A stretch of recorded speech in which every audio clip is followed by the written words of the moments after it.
What up, world? I'm staying in someone else's intro. My bad. I shouldn't do that. I saw your outro.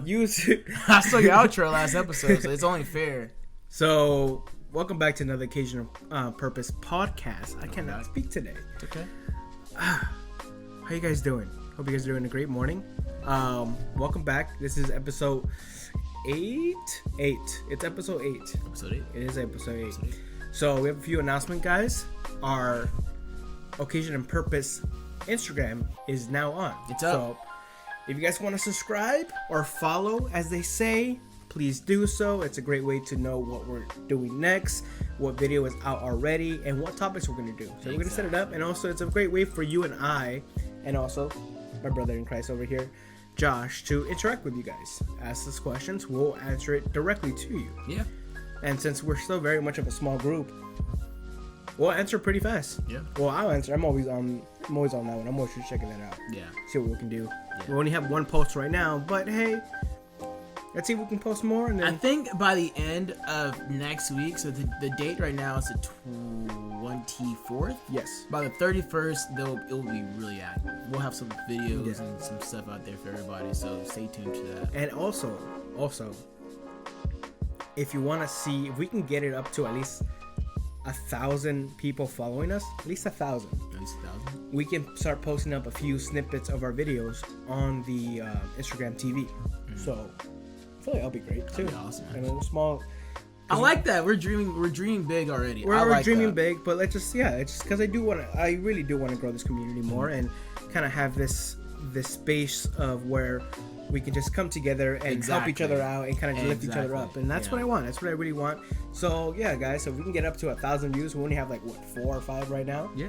But hey, if we can get it up to 1,000, let's shoot for the stars. Mm-hmm. So yeah, welcome back.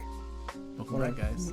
Yeah, that was really good intro, guys. I'm tired. I'm so sleeping. In case you guys don't understand what we do, we start recording this podcast. We get up at, Doug works at night, and then he comes to my house at 7 in the morning. What's this we get up? What's we get up? I get up. You get up. Work. Well, we get up. Well, we start this podcast at 7 o'clock in the morning, and we just go from there. For today, we started a little late because I had to get a haircut. But we start very, very early. Thank you. Look real fresh. We start very, very early to get to guys to this kind of stuff. So thank you for watching us. I've been getting a lot of letters, a lot of DMs, a lot of personal messages through person. Post it on the Instagram or YouTube. I want to read it too. Comment. Please. So please comment. Thank you guys for watching. We don't overlook that kind of stuff. So we just wanted to personally thank you. But this episode, I kind of want to just jump right into it, like I always do. This episode, we're going to kind of give you guys a reflection of how myself, how I started getting involved in my church, and also how I grew my relationship with God, and Doug will share his. You want me to go first, or you want to go first, actually? You can go first. That's fine. Okay. Well, yeah, because we always talk about, how we got to this point in our life, or what was our past and what was our present and our future, but we never talk about what led us on this route to Cages and Purpose. Mm. So for me, when it started, I grew up in a church. Mm. I grew up in a very big church, actually, and the church was called Word of Life. Ooh. Word of Life. WORD, Word of Life. And it was a pretty big church. And that's where I spent most of my time on weekends, was like at church, and then I would go to school, blah, blah, blah. So I was very involved in the church. Actually, I was involved, but like it was just because I was forced to go in a way. Mm-hmm. My parents I think that's everyone. That's everyone that exactly. I think it's any Latino, mostly in the Latino community. There's no choice. You're going. You're going. Exactly. There's no. It's like, oh, do you want to go? It's like, no, you're going. Get dressed.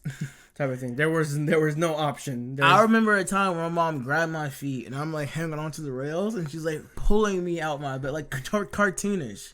Like I had to go to church. It was not an if and or but. When we got older, my brother was playing sports a lot, so we kind of couldn't go because he's gonna look at by colleges, so we had to we have to kind of handle that first. Mm-hmm. But for a majority of my life, I grew up in a church.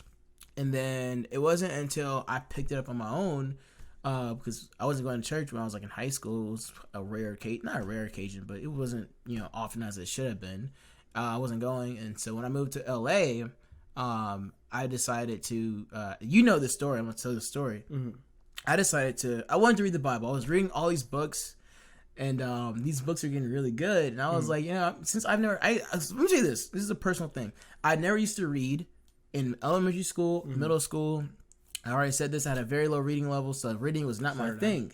When I moved to LA, I started reading like a lot. Like I cut my TV. I didn't have a TV. I had a TV, but I never used it. I just kind of just left it alone. I only had cable. That's probably why I didn't use it. So like, hey, you can still watch Maury. I don't know. I didn't know how to do all that. I just stopped watching TV altogether. Judge Judy. When I stopped watching TV, I just went to books. And then I remember I was like, I think I want to actually read the Bible. I've never read it. Like I've read like the little verses as in children's church. Yeah, it's like small Bibles scriptures here and there, but never like chapter to chapter. Exactly, the real whole thing. Yeah. So I was like, I want to do that. So I was at my local bookstore, which I have a local bookstore, the Iliad. If you live in LA, the Iliad, please go visit that bookstore. It's a really good bookstore. There's cats there. There's cats. You didn't see? You know, there's cats. When was it? Walk there. There's like 2 cats that walk around just. You tell me this now. You want to go? I don't want to go now. But so anyway, we went there before. You didn't say anything about cats. I thought you saw the sign that says there's cats. I never. No. All my friends, I tell them there's cats there, and we all go find the cats and we go pet the cat. That's gonna suck for someone who has like allergies. Don't go. There's a sign for you go in that says there's cats. See, just walk in there and just like sneezing all over the place. Gotta read. If you're at a bookstore, you gotta read. So that's the first exactly. thing that's required. What if he's going there to read? He's like, I don't know how to read. It's a used bookstore, so like all the books are kind of used. So I wouldn't read there. Back to the story. So we go to the Iliad book. I'll go to the Iliad bookshop on my own, and I found this Bible there, and I was just. It's a year. It's called the Year One Bible, and it's like so what it is. It's composed of the Old Testament and the New Testament, and then each day, so it's like 2 things you're reading, so you never get bored of it, and plus you get a one Psalms to read, and you get like a small proverb, so you get everything all in one, so you never miss anything. And I was reading it, and I remember I was was having a really good time with it, but I was just kind of just like reading off of leisure, so I didn't really take it serious until I got to like. When I read about Moses, it got really good. It gets really good, and then it kind of gets like all offbeat for a little bit, and you kind of rely on the New Testament to kind of get you through because the Old Testament's a lot of listening and names and there's a whole chapter of just names. It's just like there's a whole thing of names, and I'm just like that I would skip. That I was gonna be you can't skip that. It's kind of there's a reason. There's a reason behind that. If you're a new Christian, you're not gonna read it. I'm honest with you. It does not hold your attention. In that Bible, I was reading the New Testament. You know how many new Christians read the beginning of the first chapter? I'm just saying like names over and over again. Names. You're not reading names over and over again. You know what I'm saying? I don't even do that. So I was reading a lot of the New Testament to get me through, but I remember I finally got to the book of 1 Samuel, which is my favorite book of the Bible. And it's in the Old Testament, so in your face with those people that think the Old Testament's boring, like I used to, and like I grew in my face, old me. In my face, old me. So I love 1 Samuel. The book was amazing, and like I always recommend it. I don't just go to it. I always ask people or tell people if you're gonna ever start reading the Bible, try to get a year Bible. I think it's helpful because you don't get bored of it, and it allows you to take your time. Because some days I read a good verse, I don't even continue. I just reread it. So I have a question. Yeah.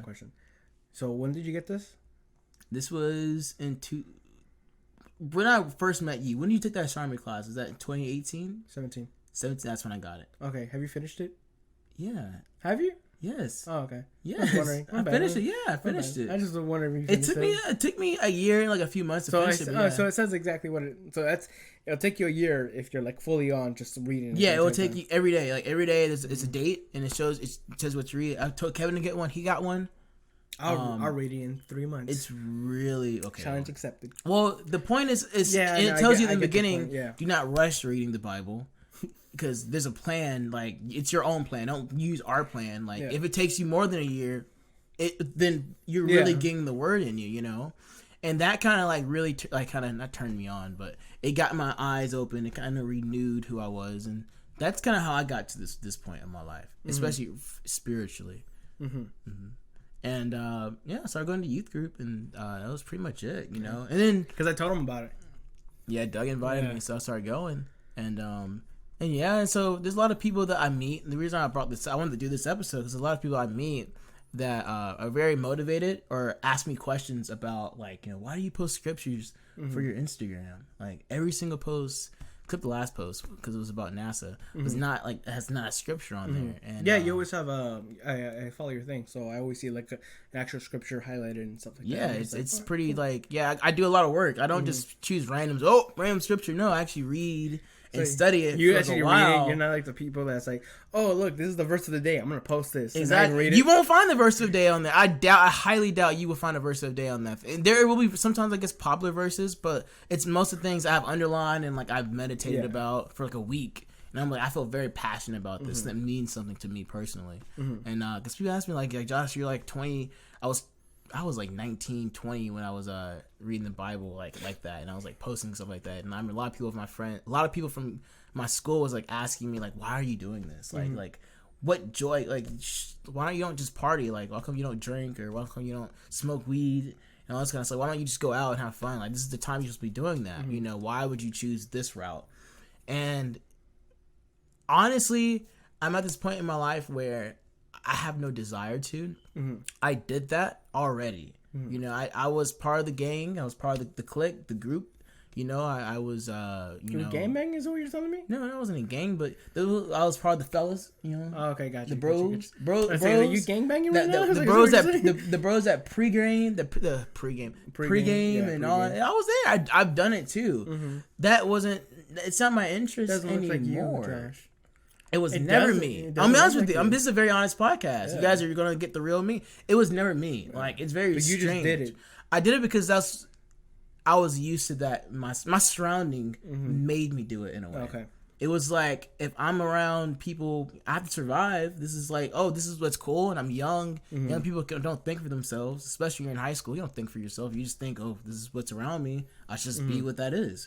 And it was never me. And I was very unhappy with myself. I wasn't getting anywhere in life being that way. I was very, not depressed, but I wasn't happy. I wasn't like, shouting of joy. I thought very bad about myself. And it wasn't until I kind of came to who God is and kind of what he opened doors for me. And he still opened doors for me now. But when I first came into God and I was reading the Bible, and it speaks of all these promises and all these things and how he treats you and how he looks at you, that became my guidance in a way. And I was like, this can't be, this won't happen. But when doors started opening that should not have opened, I was on the urge of like being homeless at one point. I was like, oh, I gotta move. I'm scared. I was so scared because I had just started student government and I was going nowhere. I was looking for places to live, and I didn't want to ask my friends because I wanted to do this on my own. And I remember I was doing stuff from school. I would go do stuff from student government. I would talk to my friend Emily for like 2 hours, and all in the back of my head, I'm like, I need to find a place to live. I'm like, I don't have time for this, but I have to make time. And I was like, I really want to talk to you, Emily, but like, I'm gonna be homeless. I never told her this, but I was like, I might be like, I'm trying to really deal with something in student government. That would text me, and they'll be like, hey, we need a flyer, we need a poster, we need this and this and this. And I'm just like, okay, I'm like, okay, I'll make time. School, I have homework to do. I'm like, there's so many things I have to do, and I'm really not even concerned about all three of these things. I'm just trying to figure out where I'm gonna live, and it was so stressful for me. But I remember I would read my Bible at night, and they just talk about how you have to just trust God. And I remember telling my mom, I'm like, Mom, I'm not scared. I'm not worried. It's going to happen, but I don't know when or where. Yeah. And literally, God opened a door in Glendale right next to the college. Like, it was super close to the college. Super what I needed, and like, I was so happy. I was like, oh my gosh. Like, I was crying. I was like, how did I find this place? I got the money, like my student government, not student government, but my financial aid money hit just on time, so I could pay the lady. I was like, oh, this is perfect. Comes in clutch. And like, you can say, oh, Josh, that was all by chance, and it probably was all by chance. But the fact that I could have gave up, I could have been stressed out. I helped you move.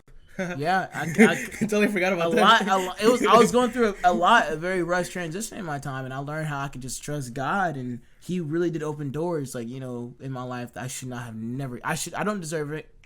I think I do deserve it. I know I deserve these things, but at that point in my life, I did not deserve it. Because literally a few months ago, I had hair, and I was all in this type of attitude of myself. I hated myself, and now, just in 3 months, I'm in a whole different environment, and I'm just like, This is what happens if you just follow God and trust His plan. Yes. You know, and if you're not religious, you know, you don't have to be, but do understand that having some type of spiritual guidance does help you. You know, people are always coming to me with stress and always coming to me with disappointment, and they have they don't like their life. And that's not the point of this. You know, God is everything I need. If I don't get married, that's okay with me because I still have God. If I have bad kids, at least I have God. You know, if I'm not rich, I'm not Bill Gates, I have God. You know, I'm fine with that because it's everlasting salvation. So you know? this all started just like you had the knowledge of God already, and you had this background. You just stopped. You moved to LA. You start reading, then you're like, I've never really read the Bible completely. It just popped in your head. It popped in my head. It's like, I never really read the Bible. There was a scripture. I was playing with my favorite Bible, my favorite preachers. He was not my favorite preacher at the time. It was just, I was trying to get into the faith more, and he was the only person I knew that was like, you know, everybody knows this guy, so maybe he's gonna have a sermon. And he had one preacher. I could probably find it if I look for it, but I can't really find it anymore. And it's over in it's Philippians. I want to share it with you guys if you don't mind. This is like my verse. Also, quick interlude. We're going to start doing verses of the day. And this is the verse of the day for you guys. Or verse of the podcast, I guess. Verse of the week? Verse of the week. So it's in Philippians 4. The one that everyone knows? Yes. Yes. Yeah, everyone knows. So Philippians 4:4. I'm going to start there. So if you guys want to read and follow along, it's Philippians 4:4. Philippians. And I'm reading out the NLT translation. You can choose NIV, King James. It all means the same thing. So it says, always be full of joy in the Lord. I say it again, rejoice. Let everyone see that you're considerate in all you do. Remember, the Lord is coming soon. So don't worry about anything. Verse 6 is like, it's red in my phone for a reason. I hate to do things in red, but this is red. Don't worry about anything. Instead, pray about everything. Tell God what you need and thank Him for all that He has done. Then you will experience God's peace, which exceeds anything we can understand. His peace will guide your hearts and minds as you live in Christ Jesus. Whew. That alone. That alone is the powerful. That got me through it. Yeah. If you want to know how did you do all those three things and face homelessness at the same time, that one verse. It says that you have to just thank Him, no matter what you're going through. And I was going through a lot. And when T.D. Jakes, his name was T.D. Jakes, when he preached that sermon about that, it wasn't that exact. It's like a few verses down. You have to read who was really preaching about, but it's all in the same thing, the context. When he was talking about that and how you have to be content no matter where you are in life, and you have to always thank God no matter what the situation is. That's true faith. That's the faith that God is asking for, as small as a mustard seed. That faith is what you have to use when you're down or in trouble, and you're in goodness or you're in badness. You have to use that faith to get out of that. And God got me that security. Wasn't a female, wasn't a girlfriend, wasn't my fellas. You know, you were there. You know, I was still stressed out. It was not that. It was God Himself that got me through it, you know. And that's why I do it for myself. I do it for, you know, bettering myself. I don't have to go out and party. I don't have no joy anymore because, trust me, going to things like NASA, getting good grades in school, hanging out with my friend Doug is my high. Trust me. You're getting high at a different level. Exactly. And that's my personal little thing. It's not much, I hope, but it is something. I hope you guys were touched by that. And I'm gonna hand the mic off to Doug here. Let him go. Oh, my testimony. Oh my goodness. I know. All right, so my testimony. I've gone to church when I was younger. I was like maybe 4 or 5. Yeah. My parents like brought me up in the church, and then we left for some reason. I really don't know why. We just stopped going. I just remember we stopped going. Then, for some reason, when I got younger, I don't know why. My whole thing was like, I used to tell my dad, it's like, what's it got? How come we don't go to church? Why don't we go to church? We should go to church. Yeah. My dad always says soon. I was like, soon we'll go, just to shut me up. I'm like, all right, cool, whatever. As I got older, a little bit older, I was like, I will pray too. I will pray when I was younger. I was like, please, like, Lord, it's like my mom, my dad, everyone that I loved, basically. My grandma dies, and I was like, what's going on here? Like, I always was told that if you pray and you ask, thou shalt receive. What happened? And so that kind of threw me into a whole loop until like, then this is not real then. Yeah. This is not, none of this, that, oh, my bad.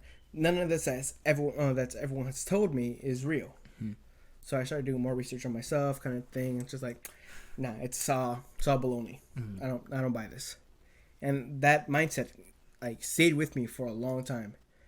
And having that mindset also in company with depression and anger issues as a small 5-year-old, 6-year-old, ooh, damaging. Yeah. Because I had no self-esteem. I had nothing. I was very much a sad kid with a lot of anger issues. Yeah. Was very like happy and laughing, but very much sad on the inside. Mm-hmm. And school was, as you guys know, I talked about the school wasn't great. So there was no outlet for me to be happy, not even at home. Mm-hmm. There wasn't no happy for me to be at home because my parents didn't really understand. I mean, they're old school Latino parents type of thing. If you said you're sad, they'll beat you and make you feel sad. It's like there's a reason why you're sad now. Before you didn't have a reason type of thing. Mm-hmm. So my parents say they don't hit me. It's like they never hit me. They did. But it wasn't the same beating as they got when they were younger. That's why they says like, oh, we never hit. But we never hit you. We never hit you. Right? Well, I got hit. All right, you know what the machete is? I'm like, yeah. So, well, I got hit by the blunt end of that. I'm like, all right, fine, whatever. That's child abuse, but okay, whatever. We're not talking about that. Mm-hmm. So that happens. So my parents started going to church, and I'm like, nah, I'm gonna stay home. Mm-hmm. I don't believe in it. No. Now they're dragging me to church. Okay. Now it's an argument every single Friday to go to church. I'm just like, just leave me alone. Mm-hmm. Just let me stay here. I'm not bothering you guys. Just go. Yeah. So I go. I make friends with some of the people there, and I start doing the projector type of thing. Mm-hmm. Then my parents find out about a different church that their old friend used to is running now. Yeah. So we start going over there. Again, made friends. Do the projector. Mm-hmm. Didn't want to do the projector anymore because I got tired of it. I let the daughter take care of it. Okay. You take care of that. I'm gonna sit back over here. Yeah. And while church were having their service, I will leave. Mm-hmm. I'll be outside pretending to do homework. Mm-hmm. It's summer. Mm-hmm. I have no homework. So there's me. Just no, I don't want nothing to do with this. Nothing to do with any of this. They tell me it's like, hey, we need a bass player. Do you know how to play bass? I'm like, no. It's like, we'll teach you. Never taught me anything, but hey, I learned how to play bass on YouTube. Yeah. So I learned. Played a few songs there. I'm helping them lead worship. Yeah. That's all I'm doing. Uh-huh. I'm not picturing them looking at me. It's like, oh, look, he learned how to play bass so well. It's great. Look at him. Look at him. No. My thing was like, let me help them because they need help. They have no one else to do this. I'll do it. Because my mindset, I said before, if no one's going to do it, I will. Yeah. I'll just take care of the responsibility. So I made friends, and one of them I got real close with, and I told her that I was an atheist. Mm-hmm. So I didn't believe in God. It's like, no, none of this. She kind of like wasn't taken back by it. She's like, it's fine. Mm-hmm. Don't worry about it. Fast forward many years later, her dad comes out of nowhere. He's like, do you believe in God? Randomly. Just randomly. We were doing practice, and he's like, randomly. I'm like, I was so tired of lying, of just like the yes that I am, because being around Christians, I was able to fake my way through a conversation. Yeah. I'm like, no, I don't. He's like, why? Tell him the reason why. Like, pray, ask, and thou shalt receive. I didn't. I asked to protect my grandma. She did nothing wrong. Sweet old lady. I wanted her to be safe. No, that didn't happen. So, here I am. It's not real. So a week goes by, he tells me, hey, God told me to tell you, if you don't get baptized, you're not part of the team anymore. I'm like, what? Yeah. It's just like, that's what God told you? Like, all right, cool. It's like, I'll give you a week to think about it. Week comes by, tell him no. It's like, all right, you're out of it. I was so hurt by it because I'm like, dude, I'm doing nothing wrong. No one knows. Mm-hmm. Maybe a few people found out, but no one really knows. So I grabbed my stuff, grabbed my bass, and grabbed my amp. I didn't live that far away from the church because my mom got a job near the church, being a caretaker, and so they gave her a place to stay. So we stay there, put my stuff away, I come down. So there's our church over here, or it's over here, and another church like way over here. Mm-hmm. So I just go to the other side because I knew some of the people there. Yeah. And that's when I met one of my good friends there now. One of my best friends there, Sarai. Mm-hmm. I'm like, she sees that I'm sad. She's like, what's up? What's going on? It's like, they basically kicked me out because I'm an atheist. Mm-hmm. I was like, oh, it sucks. Why don't you just come join us? You can play with us. I'm like, you just heard me, right? I said I was an atheist. He was like, doesn't matter. Mm-hmm. And that's when I realized, like, the true essence of what God was, and like the love that He has for people. Exactly. Because they didn't see me not believing as a bad thing. Kind of just like, no, we're gonna take this away, and they were like, let me teach you. Mm-hmm. Let me show you love. Immediately. That's what the other church didn't really show me at all. Which is one of the main descriptions of who God is. God is a lot of things, but what you can truly say is God is love. Yeah. And the thing is, it might have been just my attitude. That's what they didn't teach me. It's like, oh, he doesn't want to learn. We're not going to teach him. Yeah. But it's, at the same time, I'm like, that's kind of a bad way of going about things. Yes. Now they're a lot better. I'm not going to bash on them because, hey, they didn't know any better. They were still young. Mm-hmm. They were like around my age. They were trying to figure it out. Their parents were pastors, stuff like that. So they're trying to figure all things out. So I don't blame them at all. But I started going to their church a little bit more often. But not seriously. Yeah. So my parents left the church because something happened with them. They had a falling out. Yeah. So shortly after, I got kicked out because I'm atheist. Parents find out, they're like, oh, great, we're so happy. They go to a different one because they still want to receive God. And it's just still around the same area there. This is the second church that you got into. They kicked you out later? Yes. Okay. The third one is where my parents are going. It's like, come over here. They're a lot better. They're more accepting. They're more loving. They're more understanding. Mind you, my parents did not know that I'm an atheist. They have no clue that I'm an atheist. So once they found out, it was even a bigger ordeal than it was. Every single day was an argument. Every single day was tears. I would just stay in my room. I wouldn't leave. I would just stay in my room, cry, and have an argument with my parents. I'm just like, I'm sick of this. Yeah. So it was like full on just like yelling matches with me and my mom every single day. To a certain point where I'm like, look, I'm going to try this. Do not push me. Do not say anything. I'm going to try it. Yeah. Please do not say anything because you're going to turn me away even more. Because there was a certain point where there was like 5 people talking to me about God. And I'm like, it's 5 person against 1. At that point, I'm already feeling stressed out. I'm getting anxiety. I'm about to start swinging. Y'all need to leave. Like, you guys need to step off type of thing. So I start going to the church where I go now. So they see me. I'm always sitting way in the back. Right after my parents done with their church, but I said I'll be there with them. Once it's finished, go straight to the next one where I'm at now and just sit there, listen to a little bit of the word, worship, and bounce every single time. Yeah. Then since I was working there at the church at the time as well, I had the key for the place. They called me up and said, hey, we need equipment from the church. Can you open up? Open up. These people kind of know who I am. Yeah. Not really. So they're like, hey, do you want to come? We're having a worship night. And since I'm a man of my word, and I said I was going to try, I said yes. Go to this youth kind of like worship night type of thing. July 3rd. And I'm sitting there, listening to them worship, and for some reason I start crying. Wow. I couldn't explain it, but I just started tearing up. And I felt this overwhelming of sadness, but also like comfort at the same time. And then my youth pastor, my former youth pastor at the time, Tony, he comes to me and he says, like, I see you. It's like, I see you're like on a boat and it's very foggy. You don't know where to go, but just kind of just like, you'll be okay type of thing. Again, I started crying. I'm like, oh man. I was like, I have no clue what that was. Yeah. I have no clue what that feeling was. I'm like, what is this? So they're driving me home. They're like, hey, do you want to come with us to the beach? We're going to, we're just going to have a 4th of July picnic type of thing at the beach. Enjoy it. And so you can sleep in my house. I'm like, all right, cool. Sleep at Tony's house. We get to the beach, setting up. We're laughing. We're just playing around. They are far, far out there. And I'm like, oh, let me catch up to them. And once I get to them, they're like, oh, let's go back and eat. I'm like, oh, it took me forever to get here. So I'm paddling. And then I realize I'm not moving.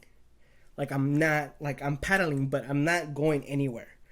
So my friend Angel's in front of me. He's like, he throws me the boogie board so I can get go. Nothing works. I throw it back at him. It's like, it's not working. Still paddling. And then that's when I noticed that I see the lifeguards at the shoreline going like this, waving me down so they can help me out. So I'm like, oh man, I'm getting tired. I'm still going. I'm like, all right, I have 2 options. Either keep going or turn around, go with the current, and catch a boat. Because there's a bunch of boats, but they're still even far out there.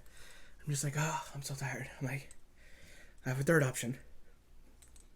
God, if you're real, I don't want to go out like this. It's like, you have nothing, you don't have to show me anything, but I do not want to go out like this. Mind you, this day at the beach, waves were flat. There weren't that many big waves at all. Very short ones, very small ones, a little push, and that's it. I realized I was caught in a rip current. So what a rip current is when the water is coming down from under, so there is no wave momentum to push out this way. So you can see what a rip current is when you see the waves coming and then it splits. That's where the rip current's at. That's where I was. Sorry, guys. That's where I was. So I'm looking at Angel, and Angel just looks like, he's like, paddle, paddle. I look behind me, 2 giant waves, but I mean giant waves, push me all the way to shore. Wow.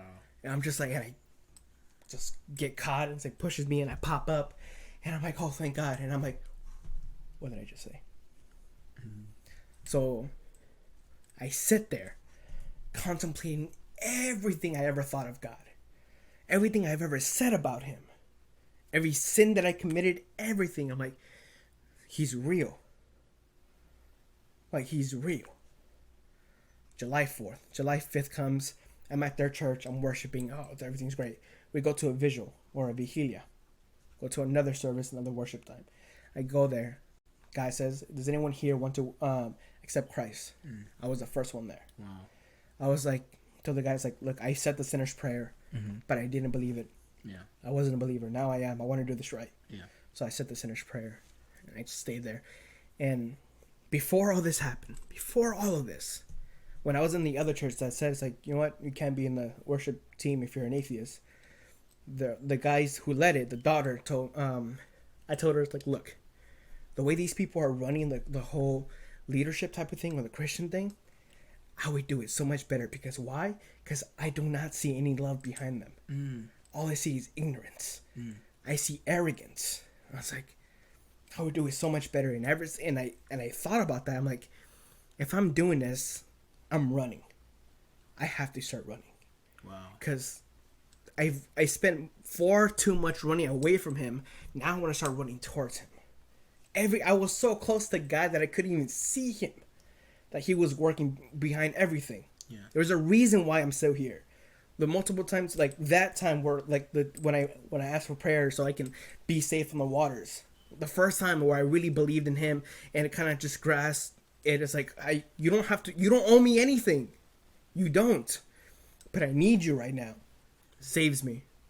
When I was younger and I had like a fever that was so high that was basically death. Still didn't die. I'm still here. I'm just like, there's a reason why I'm still here. Yeah. And I want to fulfill that. I want every chance that I get to speak his word, to show the love that he has for us. Yeah. Because if he can love me who badmouth him every single chance that I get, or that I got, me who anytime who any believed in him, I would battle them, I would debate them, and tell them how dumb you were. I was like, that was me. I blasphemer, like, and I was like, he owes me nothing. He owed me nothing, but he gave it all. He gave it all to me. Amen. And I'm just like, now I'm just going to continuously go and do this walk. Amen. Because I know when I didn't have him, I was sad. Yeah. Didn't believe in anything. Depressed, suicidal, everything in a book. I didn't want life. I'm like, you know what?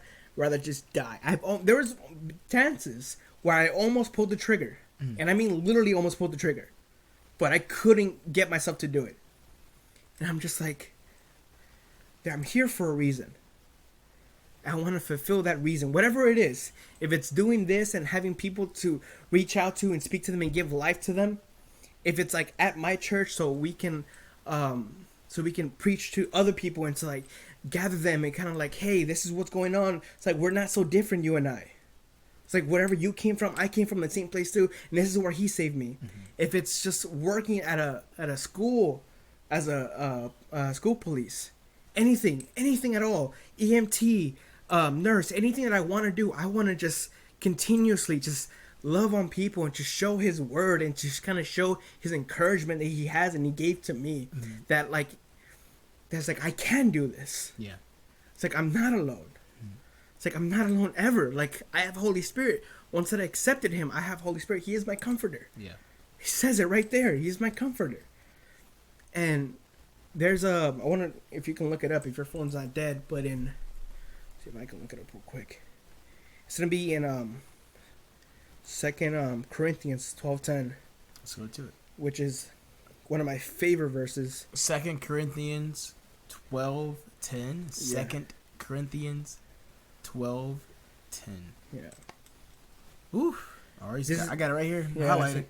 Yeah, so do I. It's like, this is why for Christ's sake I delight in weaknesses, in insult, in hardships, in persecutions, in difficulties. For when I am weak, I am strong.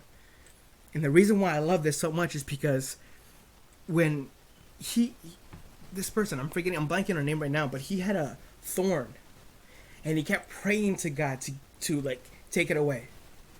And the reason why he didn't is because God knew if he takes that away, he wouldn't follow him anymore. Wow. Because he knew it's like he would just boast on his own. So I boast in my weakness. Yes, I'm a sinner. Yes, I'm an adulterer. Yes, I blaspheme. Yes, I lust. All these things. But through all of it, down to the nitty gritty, when I want to, and like I grasp it and I understand that God is and always will be forever and always good, I can delight in my weakness because he is strong for me. Wow. Jesus Christ walked that perfect life so I wouldn't have to. Amen. He took the death so I wouldn't have. Amen. Because that was permanent. Back then, that was permanent death. That's it. It's over. Game over. There's no restart. There's no nothing. Now it's like, hey, you have many chances. Do not blow it. Yeah. Get it together. You got this. So now I'm here just trying to fulfill what he wants from me. Even though I still don't know what it is. Yeah. I still just want to give my life to him. Yeah. Boast in my weakness. Because when I am weak, he is strong. Amen. And that's what I want to live out the entire day. Yeah. I just want to just give him praise and give him the glory because I know that he is there forever and ever. Yeah. And I just want to just give that love back to people. I want to show them the love that I didn't receive. Because I know what they're missing. I know that love because I searched for it. I searched for it through other people, through things, through internet, through whatever girls, whatever you want to say. I tried to search for it and I couldn't fill that hole that was missing. I couldn't feel that. Mm-hmm. But as soon as I accepted Christ, as soon as I understood who he was and like who really God is, that I had no hole anymore. I was whole again. I was put together in this beautiful mess that I am. Mm-hmm. That even though I'm cracked and broken, the light that he's put inside of me can now shine to other people. Amen.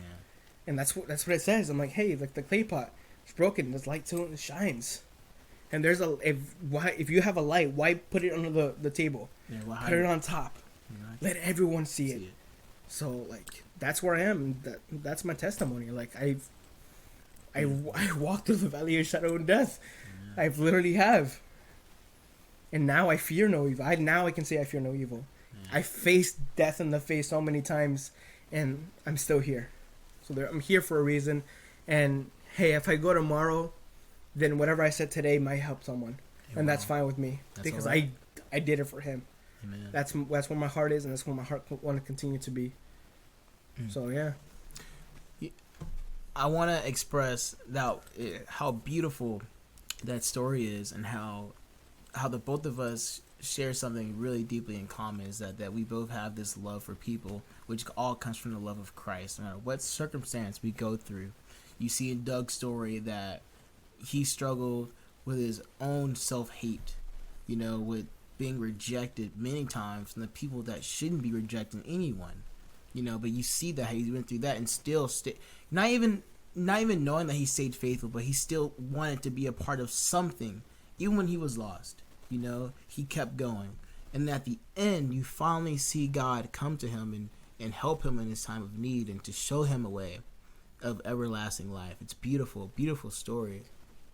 It's funny they say that because most people who don't believe are the people who are usually denied by the people who do believe. Yeah.